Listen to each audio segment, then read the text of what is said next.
Shalom, bien-aimés dans le Seigneur, nous vous saluons dans le nom précieux et glorieux de notre Seigneur Jésus. Nous sommes dans la joie de pouvoir partager ce moment et de pouvoir communier, de pouvoir élever le nom du Seigneur, de pouvoir réellement exalter celui qui est au-dessus de toutes choses, parce qu'il est Dieu, il est créateur, il est celui qui vit au siècle des siècles. Nous sommes dans la joie et nous sommes dans la joie de pouvoir réellement être en communion et de pouvoir vous parler de la part de notre Seigneur Jésus.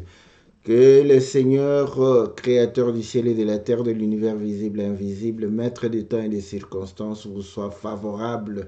Que le Seigneur puisse répandre ses grâces dans vos vies, que le Seigneur puisse réellement vous soutenir dans vos situations de détresse, des difficultés, dans des situations où vous n'avez pas de force ni de capacité, mais où vous avez réellement l'espérance que le Seigneur puisse vous accorder toutes ces choses pour la gloire de son nom.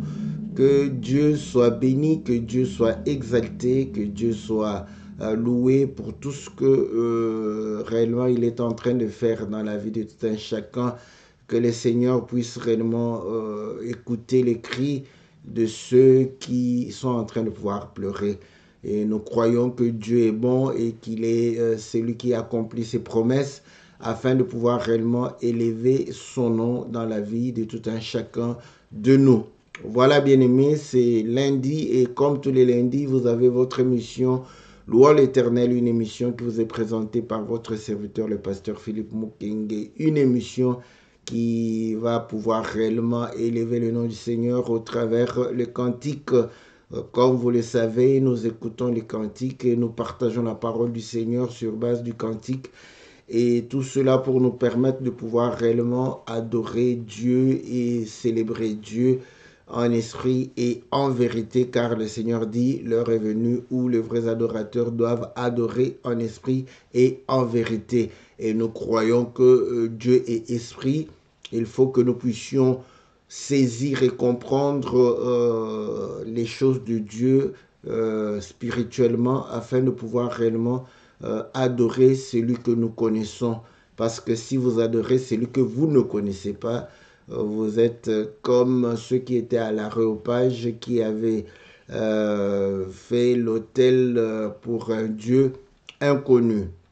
Voilà, que le Seigneur puisse réellement nous être favorable, qu'il puisse nous accorder réellement l'entendement, qu'il puisse nous accorder un cœur sensible, un cœur qui puisse véritablement garder et comprendre la parole du Seigneur. Nous sommes dans la joie et nous saluons tous les bien-aimés qui sont fidèles à cette émission et qui nous soutiennent par leur présence. Que Dieu les bénisse. Salutations à notre bien-aimé Farid. Nous saluons la sœur Bia. Nous saluons le bien-aimé Glory Emmanuel, Jean-Marie. Nous saluons notre sœur Bibiche. Nous saluons le bien-aimé Guilain, le bien-aimé Jean Didier, que le Seigneur puisse réellement vous être favorable. Salutations à la sœur Clarisse. Nous saluons la sœur Cathy. Nous saluons le bien-aimé Christian. Nous saluons le bien-aimé Gabin, le bien-aimé Lesbiens. Nous saluons tous les frères et sœurs qui vont pouvoir réellement nous rejoindre. Nous saluons le bien-aimé Victor, nous saluons le bien-aimé Clément et toute sa famille. Que le Seigneur vous bénisse. Salutations à tous les frères et à toutes les sœurs de par le monde. Que le Seigneur vous soit très favorable. Que le Seigneur puisse être réellement le sujet de votre joie pour la gloire de son nom, dans le nom précieux et glorieux de notre Seigneur Jésus. Comme vous le savez, tous les lundis, nous passons l'émission et nous sommes en train de pouvoir passer le cantique avant de pouvoir partager la parole du Seigneur.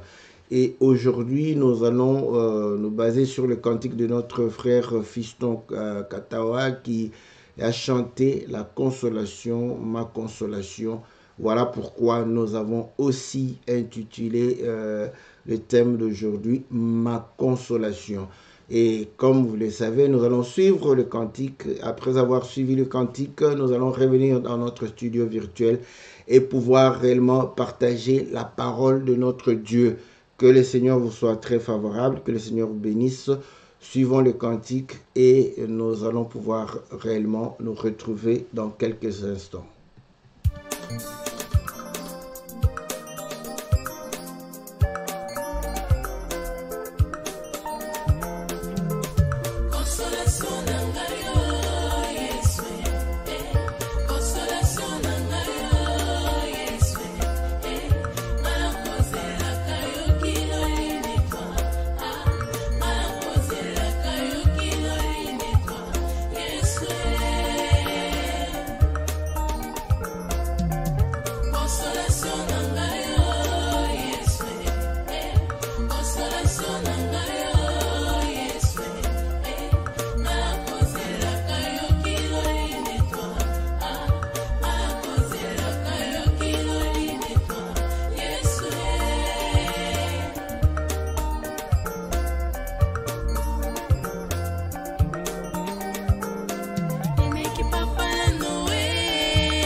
Voilà, bien-aimés dans le Seigneur, nous sommes revenus dans notre studio virtuel et nous saluons tous ceux qui nous ont rejoints. Nous saluons la sœur Élise, la sœur José, nous saluons tous ceux qui sont véritablement fidèles à cette émission. Nous voulons aussi notre bien-aimé Timba, que le Seigneur vous soit très favorable, que le Seigneur vous bénisse, que le Seigneur puisse réellement vous accorder toutes les bonnes choses afin que vous puissiez véritablement les servir dans la joie. Voilà, bien-aimés dans le Seigneur, nous avons suivi le cantique de notre frère Fiston qui chante la consolation. Il a commencé par Noé pour dire que les mecs, son père lui a donné le nom de Noé qui signifie consolation.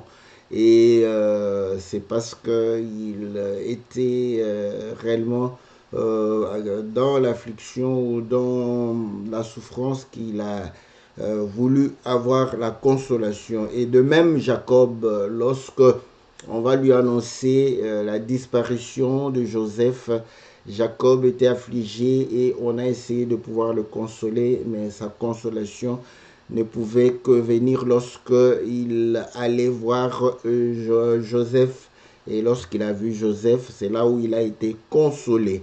Et il va prendre encore l'exemple de Siméon pour dire que il attendait la consolation et il a reçu la promesse de ne pas mourir sans pour autant voir Christ. Et voilà, cela est arrivé. Et il chante pour dire que ma consolation, c'est le Seigneur. Et je veux pouvoir réellement m'attacher à lui jusqu'à l'enlèvement. Voilà, bien-aimé dans le Seigneur, le résumé de notre cantique. Ma consolation, cantique chanté par notre bien-aimé, le frère Fiston Kawata. Et comme vous le savez, vous voyez, c'est pour aussi les soutenir au travers le fait que nous consommons, n'est-ce pas, ces cantiques, ça leur permet de pouvoir réellement, voilà, connaître ce pourquoi Dieu leur a fait cette grâce. S'ils sont là pour pouvoir édifier, c'est parce que Dieu leur a donné un don. Voilà, nous allons pouvoir aussi soutenir afin qu'ils puissent nous édifier davantage. Voilà pourquoi nous avons toujours dit de pouvoir soutenir les chantres au travers réellement vos finances. Et nous disons un grand merci pour tous les bien-aimés qui mettent la main dans leur poche ou dans leur banque pour pouvoir réellement soutenir les chantres. Le Seigneur vous sera favorable. C'est une autre manière de pouvoir soutenir aussi, n'est-ce pas, cette émission. Donc, vous savez, je n'aime pas trop critiquer mes frères. Voilà. Donc, je peux les critiquer, critique, comme on dit, critique constructive. Voilà, ça, je le fais.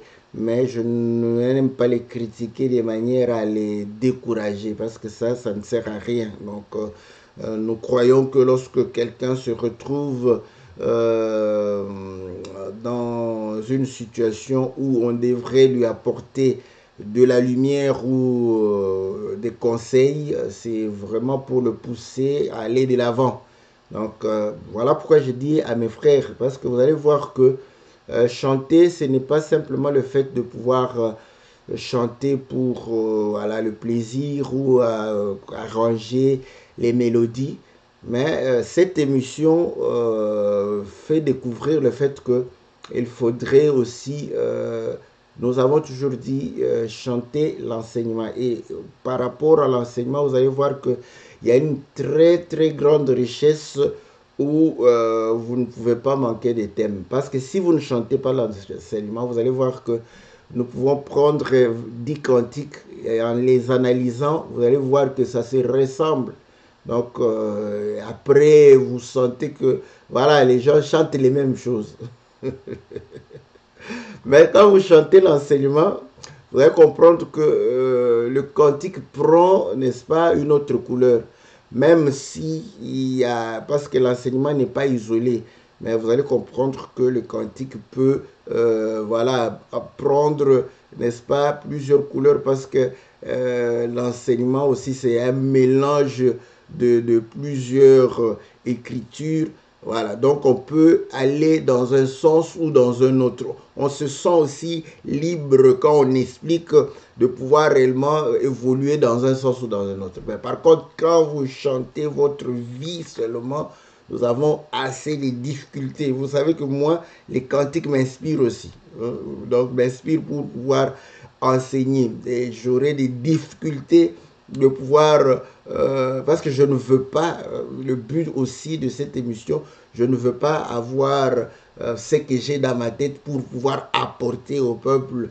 Nous avions dit, c'est quand on prêche, par exemple, dans le culte, je viens, c'est là, voilà, je sais que quand le Seigneur m'inspire, je viens. Peut-être que ça peut ne pas rencontrer votre préoccupation ou vos problèmes, mais c'est ce que le Seigneur a touché dans mon cœur. Et nous croyons que lorsque c'est le Seigneur qui inspire, il va d'une manière ou d'une autre pouvoir réellement vous toucher et pouvoir vous satisfaire dans vos problèmes ou préoccupations. Donc ça, c'est un conseil que je donne à mes frères. Donc, inspirez-vous des enseignements. Voilà, des enseignements. Maintenant, parce que d'autres ils se disent que non, mais on ne va pas. Oui, vous voyez, l'enseignement, c'est pour vous. L'enseignement, ce n'est pas pour les autres. Personnalisez l'enseignement et mettez ça dans le cantique et vous allez voir que vous allez rendre l'enseignement accessible à tout le monde. Voilà. Donc, parce que c'est aussi une préoccupation. Mais comment est-ce qu'on va commencer à chanter les mystères, tout ça? Si vous avez cette capacité, ce don, faites-le parce que ça fait aussi bien lorsque nous écoutons les cantiques. Malheureusement, on n'a pas de clip pour ça, le cantique de l'hippopotame, donc ça nous fait bien aussi. Voilà. Mais maintenant, si vous voulez voilà, humaniser le cantique, c'est-à-dire vous devrez vous retrouver vous-même dans le cantique, voilà, et dans l'enseignement, et quand vous voyez que non, voilà, cet enseignement, voilà, donc je le vis de cette manière, ça va m'aider dans ma vie comme ça, vous pouvez mettre sans musique, et vous allez comprendre que ça va humaniser le cantique. Le cantique ne restera pas des mystères, mais le cantique deviendra, voilà, un enseignement qu'on vit, un enseignement qu'on pratique tous les jours. Voilà, je donne des conseils pour les chanteurs, les compositeurs. Ok, donc voilà ce que je voulais dire par rapport à cela. Et comme vous le voyez, il a commencé par la consolation. Or, nous savons que l'Écriture dit que Dieu est le consolateur de cœur affligé. Donc, c'est-à-dire, pour pouvoir avoir besoin de consolation, pour pouvoir réellement bénéficier de consolation, c'est-à-dire des bienfaits de la consolation, il faudrait un état d'esprit où on est abattu, où on est découragé, où on est désespéré, on est affligé, et c'est l'affliction qui donne réellement à la consolation toute sa valeur. Voilà. Donc quand on est affligé, quand on est vraiment dans l'affliction, c'est alors qu'on a besoin de la consolation, on veut être consolé, on veut recevoir la consolation de la part peut-être des autres ou de la part de Dieu. Voilà, donc comme nous sommes croyants et nous prions et nous avons de l'espérance que le Seigneur va pouvoir réellement nous consoler. Donc voilà, lorsque nous sommes en difficulté, parce que quand on est bien, vous sentez que voilà, donc quand on est bien, quand le Seigneur nous fait encore du bien, donc il rajoute le plaisir, la joie, voilà. Mais c'est lorsqu'on n'est pas bien, lorsqu'on est dans des problèmes, c'est alors qu'on se sent consolé, parce que c'est un soulagement, on fait un ouf, voilà.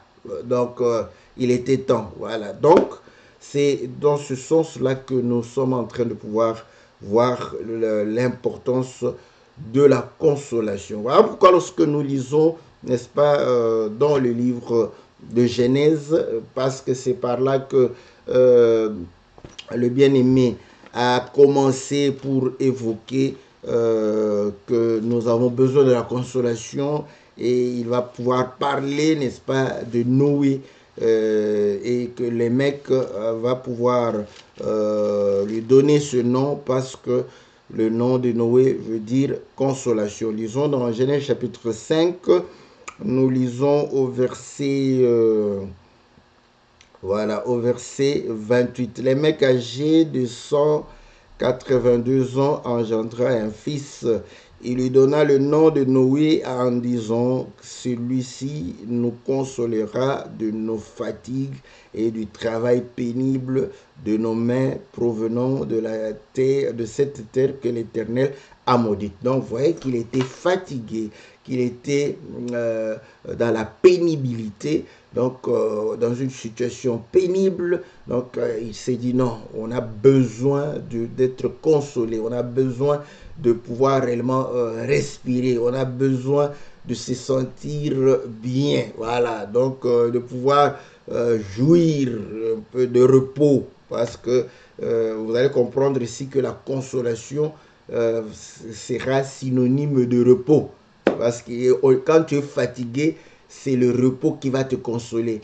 C'est pas le travail, parce que le travail va encore t'enfoncer. Donc, tu auras besoin de pouvoir te reposer.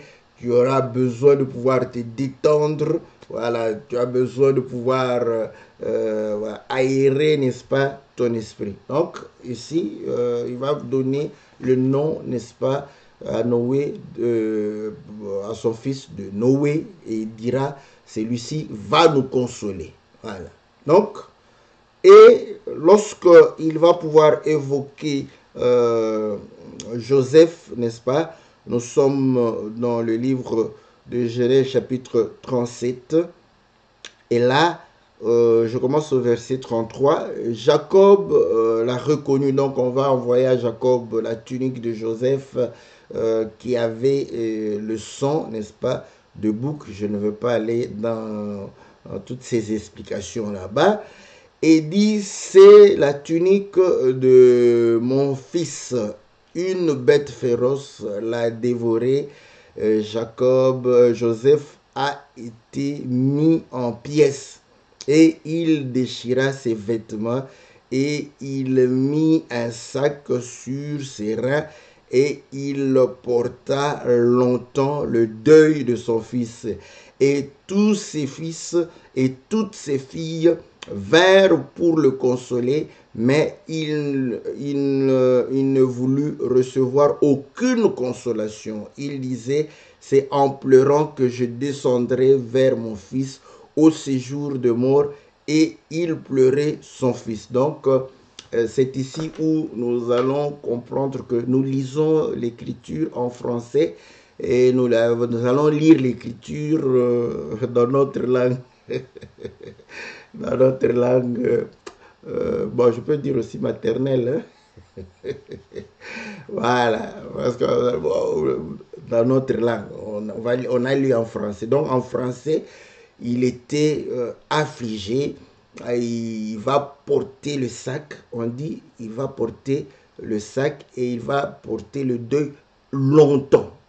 Longtemps. Bon, en français, longtemps, ça veut dire, bon, il a même 40 jours de deuil. Voilà.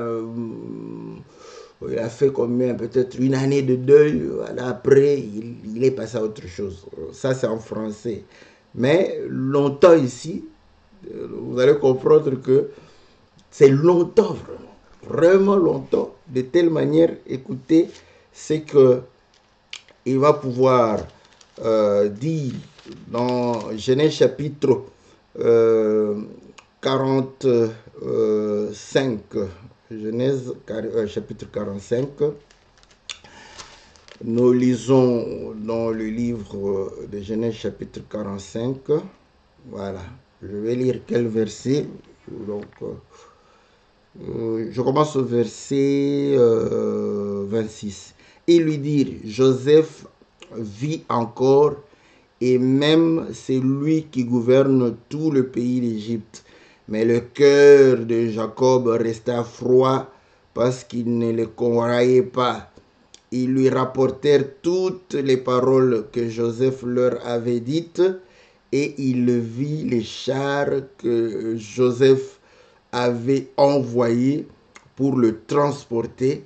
C'est alors que l'esprit de Jacob, leur père, se ranima. Ça, c'est bon. Vous voyez, c'est comme ça que nous lisons. Quand on a dit qu'il a porté le deuil, donc depuis Genèse 37 là-bas. Donc, deuil, les années sont passées, deuil. C'est maintenant quand on lui dit que non, ton fils, il était encore froid, il a dit non, vous, je ne vous croirai plus. Mais quand on lui a rapporté les paroles, leurs propres paroles, il n'a pas cru. Quand on lui a rapporté les paroles de Joseph et il a vu les chars de Joseph, c'est là où son esprit va se ranimer, se raviver. C'est là où il va, n'est-ce pas, réellement comprendre. Et Israël dit, c'est assez, Joseph, mon fils, vit encore. J'irai et je le verrai avant que je meure. Genèse 46. Continuons l'histoire de Joseph. Au verset, je lis le verset 28. Jacob envoya Judas devant lui vers Joseph pour l'informer qu'il se rendait en Goshen. Joseph attela son char et y monta pour aller en Goshen à la rencontre d'Israël son père. Dès qu'il le vit, il se jeta à son cou et il pleura longtemps sur son cou.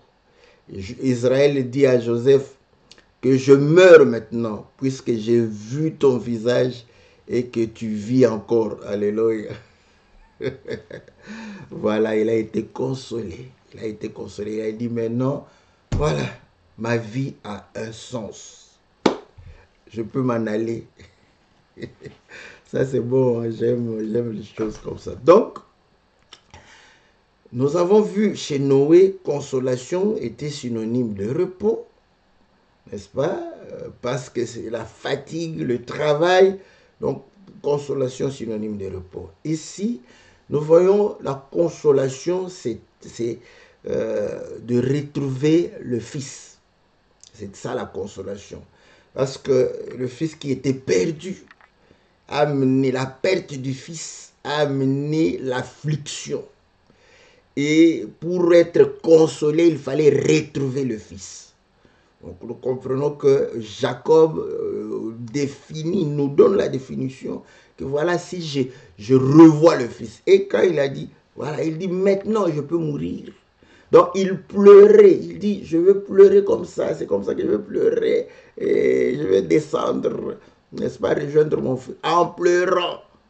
Mais quand il a revu, n'est-ce pas, le fils, les pleurs ont cessé et il a dit, voilà, ma vie a un sens. Ma vie, voilà, je peux être content de ma vie. Je peux me réjouir de ce que je suis. Donc voilà, et je peux m'en aller maintenant. Donc, mission accomplie. Donc, consolation, ici nous comprenons que c'est le Fils retrouvé.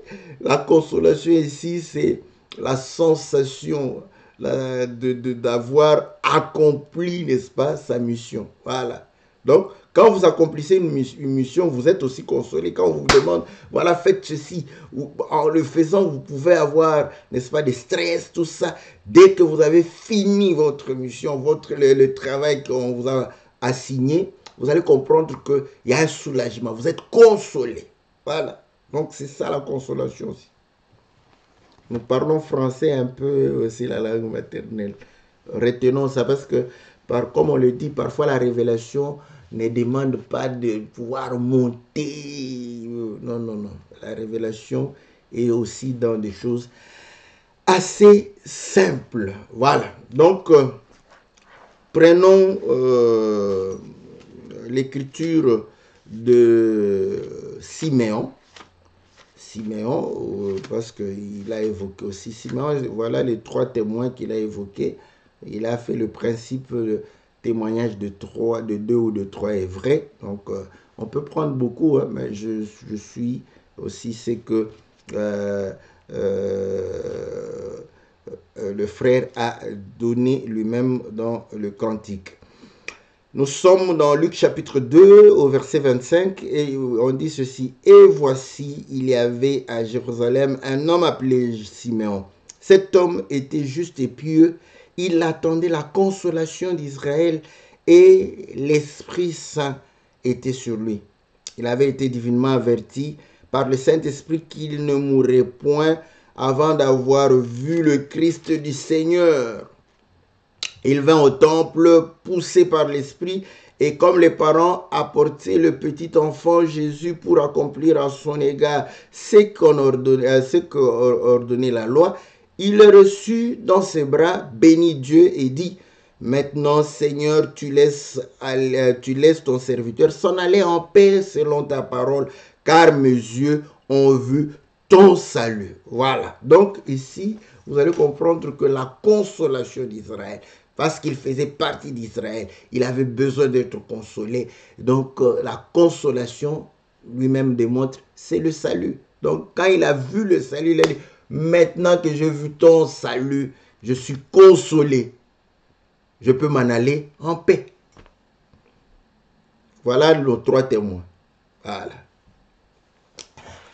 Noé, ça sera une répétition.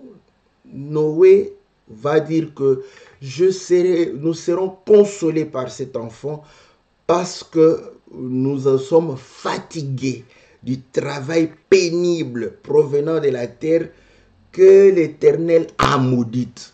Rentrons dans Genèse chapitre 3. Vous allez voir que l'Éternel va maudire la terre à cause du péché. Voilà.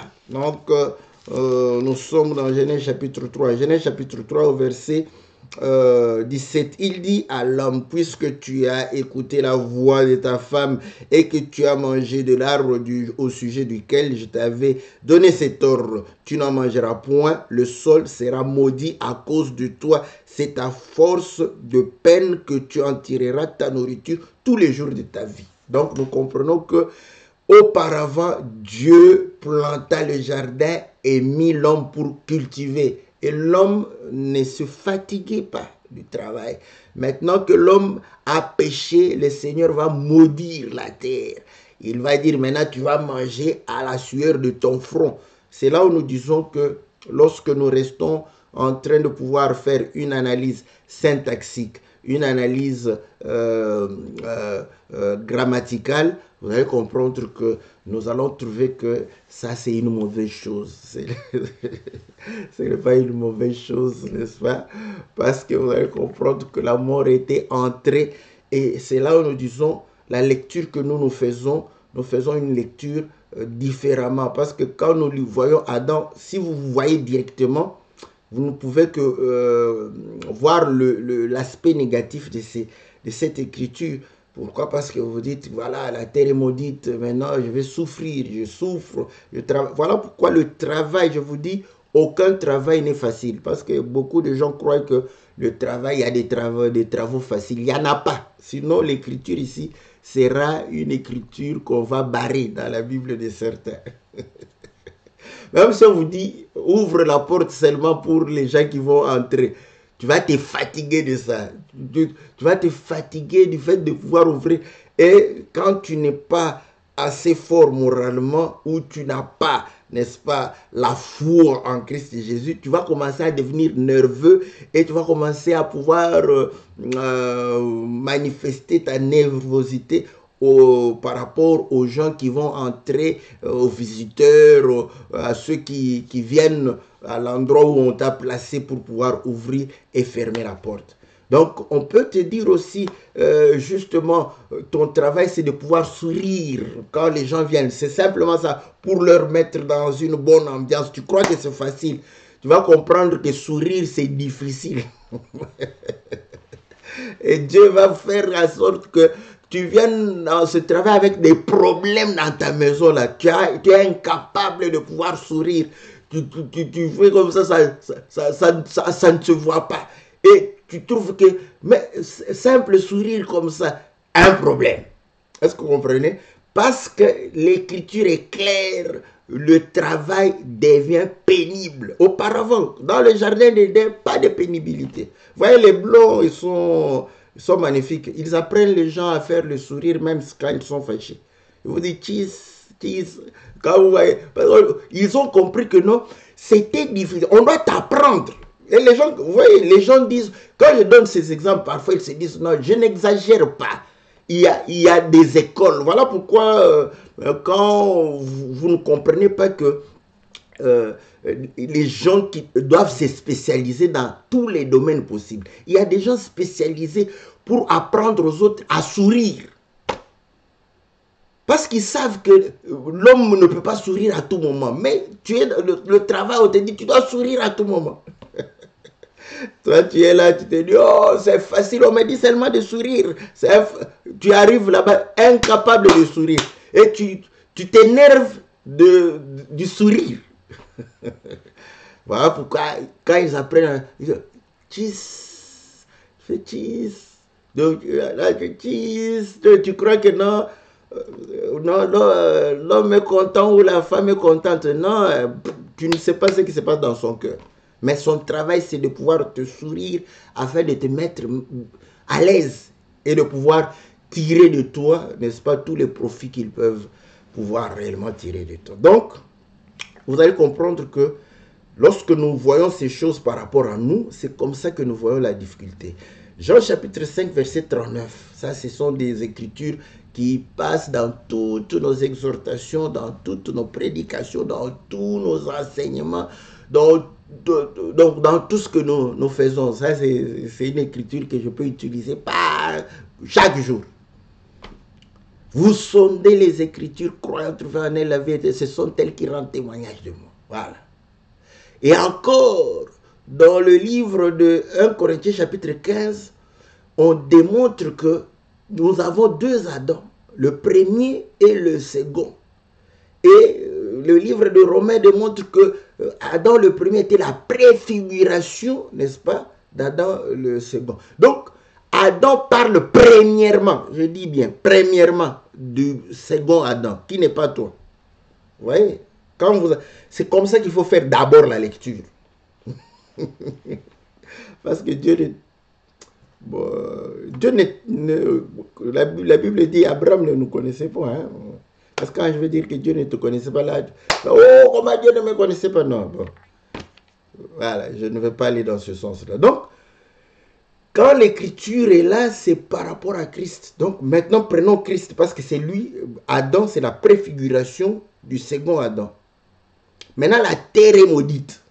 Vous comprenez? La terre est maudite. Et la lecture, nous la faisons chez le second Adam, pas chez le premier Adam. Parce que le premier Adam, c'est les ténèbres toujours, on ne comprend pas. Le second Adam. Les seconds Adam, nous comprenons que la terre est maudite et il doit manger à la sueur de son front. Mais il mange quoi? Lui-même a dit, ma nourriture est de pouvoir faire la volonté de mon Père. À quelle occasion? À l'occasion de pouvoir récupérer une femme qui vivait dans le concubinage.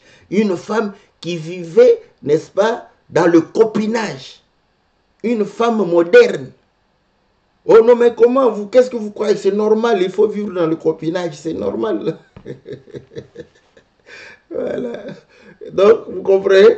Et le Seigneur dit, ma nourriture, c'est de faire la volonté. Et la volonté de Dieu, c'était de récupérer cette femme qui vivait dans les désordres, qui vivait selon les traditions des hommes.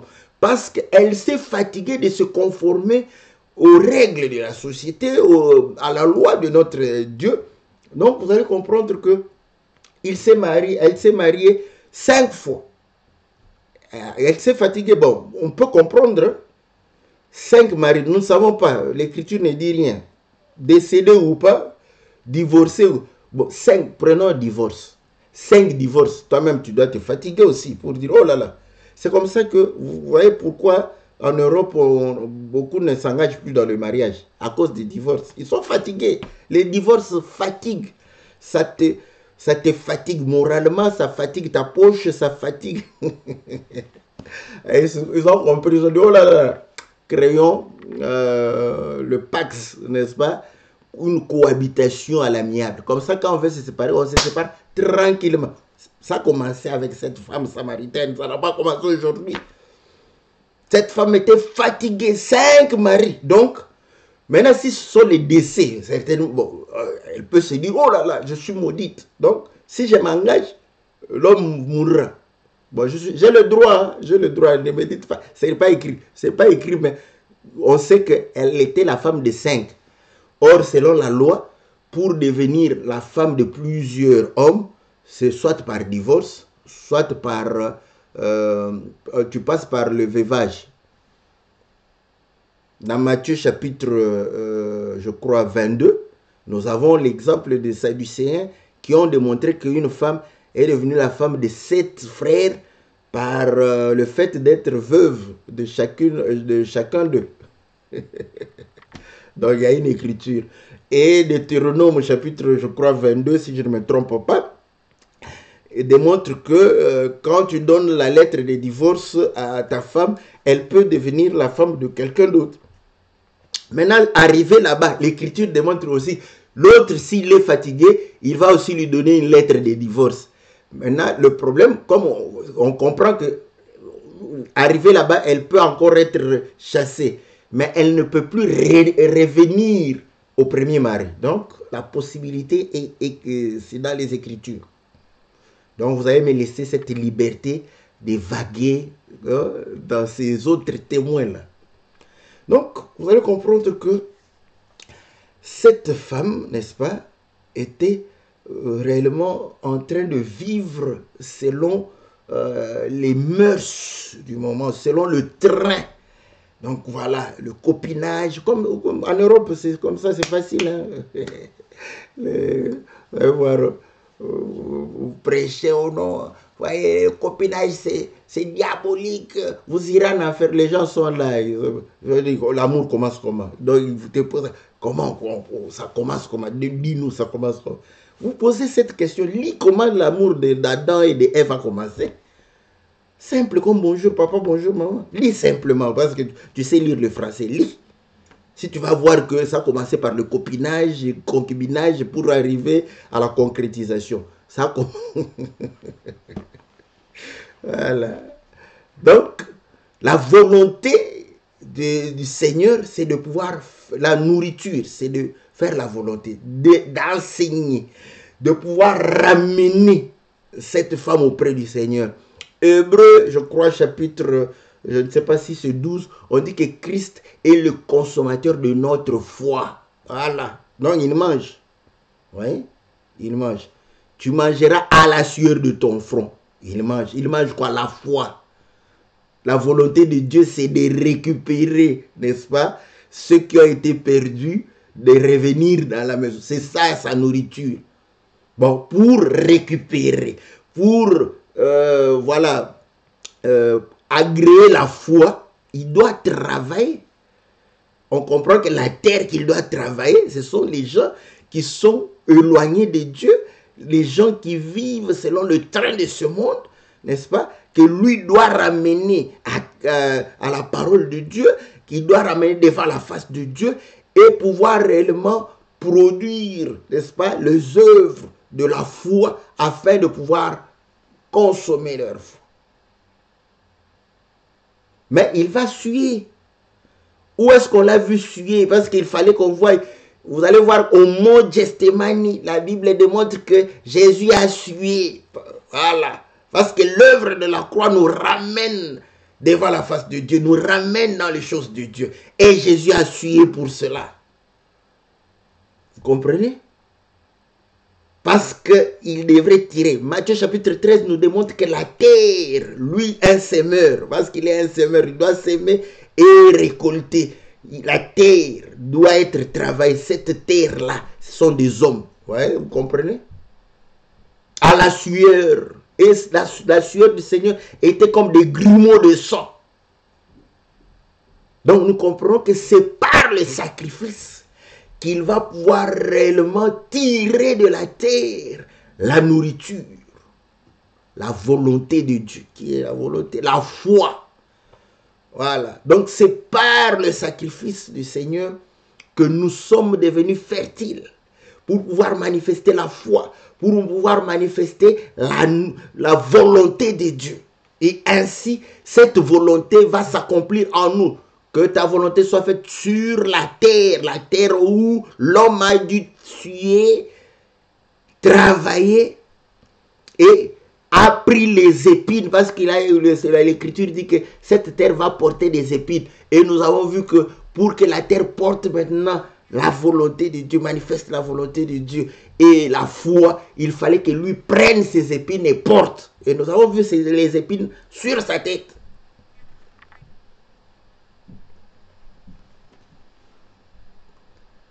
Donc, nous comprenons qu'effectivement, c'est ça le soulagement. Et ce que la terre maudite est en train de pouvoir produire, ce sont les œuvres de la chair.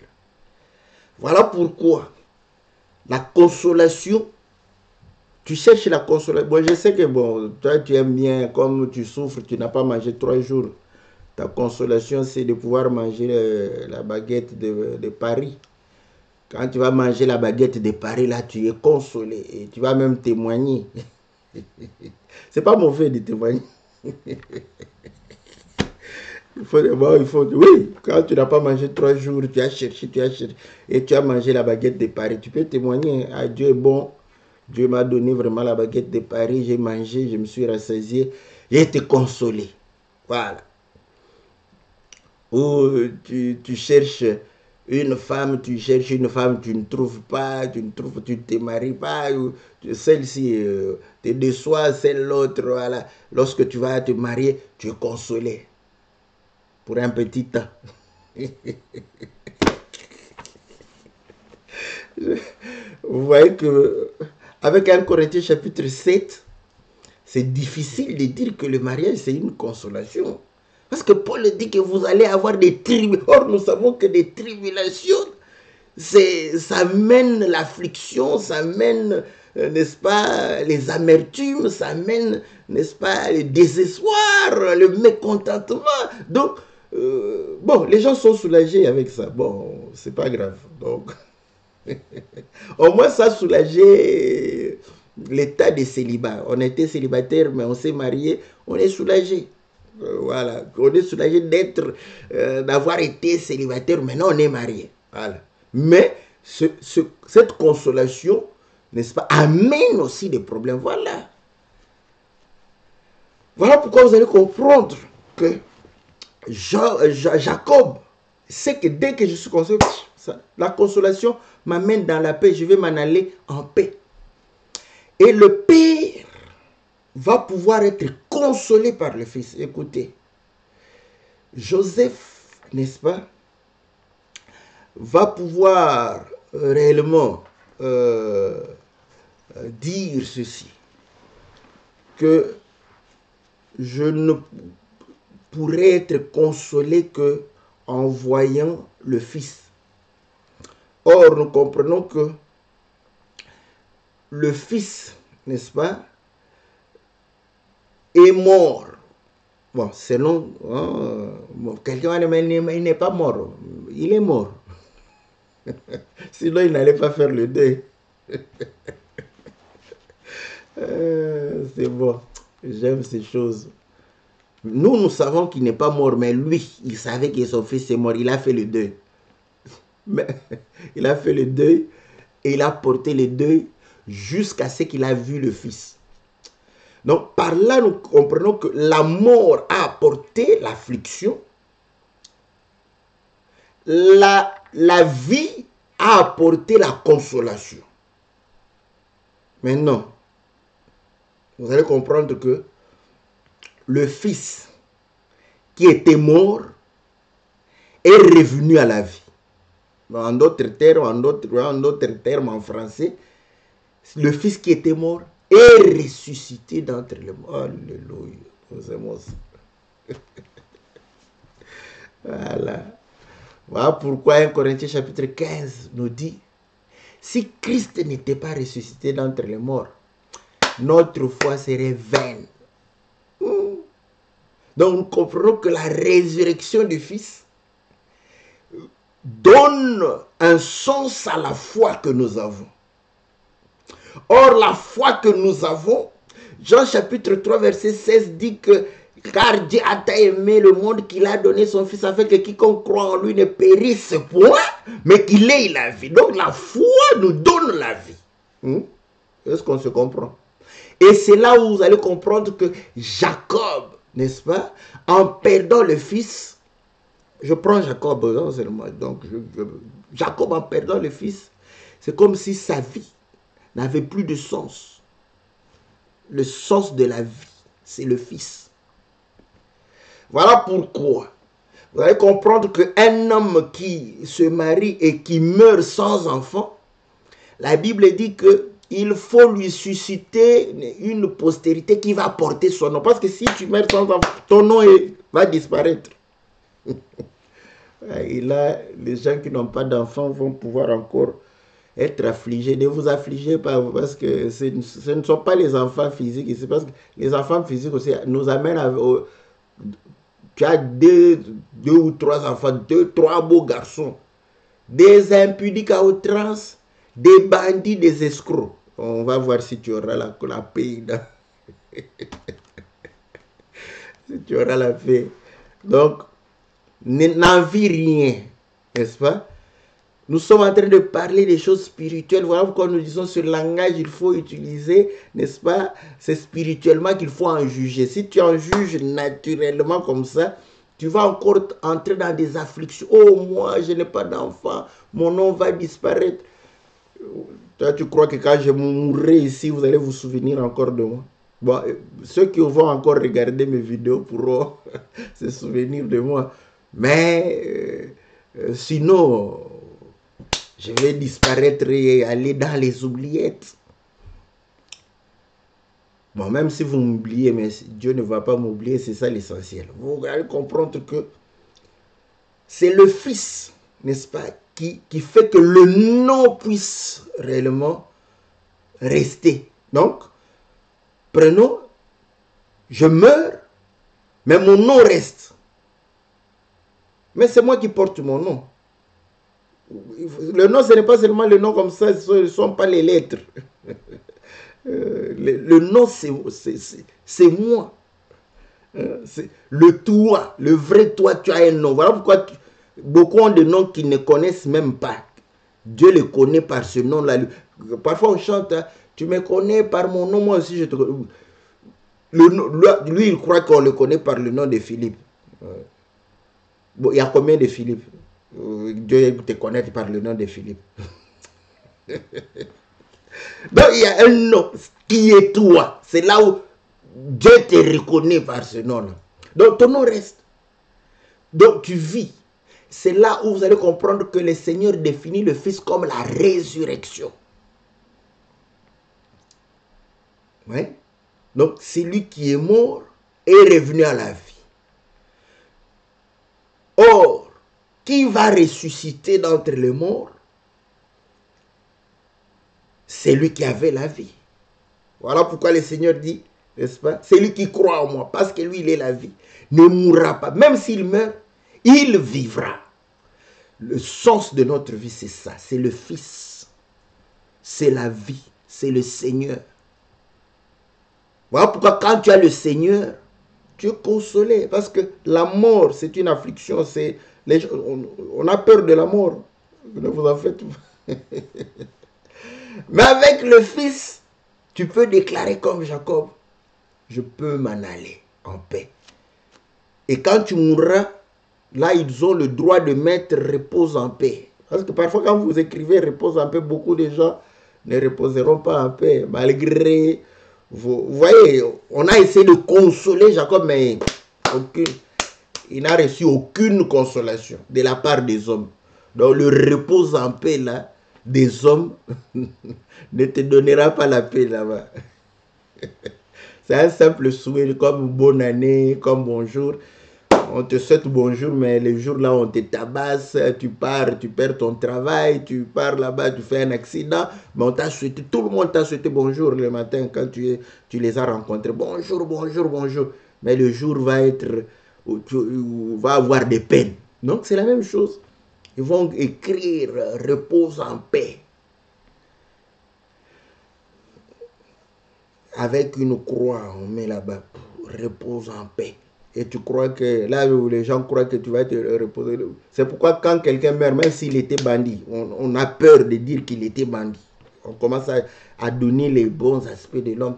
Voilà, bon, quand même, il nous distribuait tout ce qu'il volait là. On mangeait quand même ça. Les gens rendent témoignage encore du butin de vol. Non, mais c'était quelqu'un de ses pas. Il partageait, il soutenait. Mais tout le monde savait que c'était un bandit. Un voleur. Mais personne n'a le courage. Voilà. Notre consolation, c'est le Fils. Ouais. Parce que le Fils, c'est la résurrection. Et la résurrection, c'est le sens même de notre vie. L'essence de la vie. Donc, c'est-à-dire, notre vie a un sens. Parce que quand tu n'as pas le Fils, ta vie n'aura pas de sens. C'est-à-dire, tu vas manger, boire, manger et tu mourras. Voilà ta vie, comment elle est définie. Comme les bêtes mangent, boivent et meurent. Mais quand on a le Fils, c'est là où on peut être consolé. On sait que non, ma vie a un sens et je vivrai. Même si je meurs, je vivrai parce que ma vie a un sens. Mais ta vie, quel sens elle a? Pas de sens. Voilà pourquoi l'espérance de la résurrection nulle. Toi-même, tu sais.